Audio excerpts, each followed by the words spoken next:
I want to talk about compatibility. I'm so happy you brought that up because we have compatibility and we have chemistry. Yep. And I want you to let me know what the definition of those two are and how they're different. Yeah, for sure. So simplistically, when you meet your ideal partner, you'll have good chemistry. And what that feels like is you want to rip their clothes off and lick their skin, right? You're very attracted to them. That have that really strong energy. And that compatibility, can you talk for 4 hours without being bored? Are you on the same page? Some people you meet, it's so hard just to have a conversation. Then other people you meet, you can just talk to them for ages. You're like, it's actually quite enjoyable. But then there's something else as well. So when you meet someone and you have good chemistry, good compatibility, but you also have X factor. In the dating stage, you're going to meet people who there's good chemistry, good compatibility, they tick all the boxes, but something is missing. It's hard to describe what it is. When you meet your ideal partner, they'll tick most boxes, there'll be good chemistry, good compatibility, but a very strong X factor, which is kind of like fairy dust in the air, kind of a bit of magic, a bit of Disney magic in the air. Hard to describe, but it's your soul saying you should be with this person for some reason. Interesting. Oh, it's so complicated, isn't it? Because it can feel almost impossible to get all of those three things when you're trying to find someone. And it's so easy to settle. You might have the chemistry, slight amount of compatibility,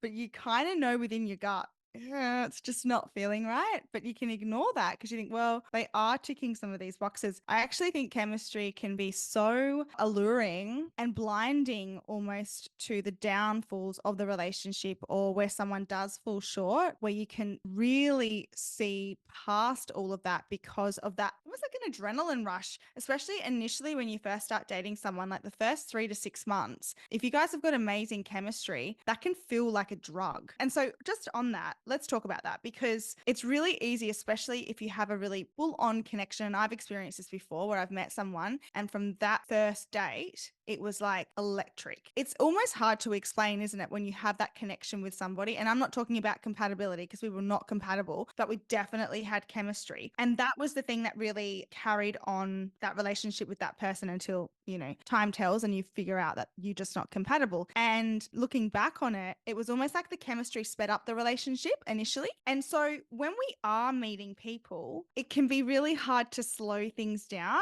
And especially if we've got that really strong connection initially. What are your suggestions? Like what should the early stages of dating look like so that you can kind of figure out more about this person and not fall into the trap of speeding things up just because you might have this like really incredible physical attraction, but to actually figure out whether they're the right person for you? I call this time over time. So in the first month, I want you to see the person you're dating once a week. That's it. One date a week, that's all you can do. And then you can't see them again for a whole nother week, just for month one. That's going to teach you a lot of things. If you see someone a lot, way more than that, the problem that happens is your emotions go up for the person, but the knowledge stays down here. If you see them less than that, the knowledge goes up fast, but the emotions stay here. What we're looking for is we want to see the knowledge and the emotion for that person go up at the same time, which perfectly works out to about once a week or so. It keeps you logically on track so you can see the emotions are going up. You really like that person. You can be chemistry. You can see the chemistry. You can be intimate with each other, but you got to wait a week in between. What's the communication like between the dates? You can logically think about the person, whether they're a good match for your future, and it's not going to be too difficult. So once a week for the first month, time over time, very, very important. That's such good advice.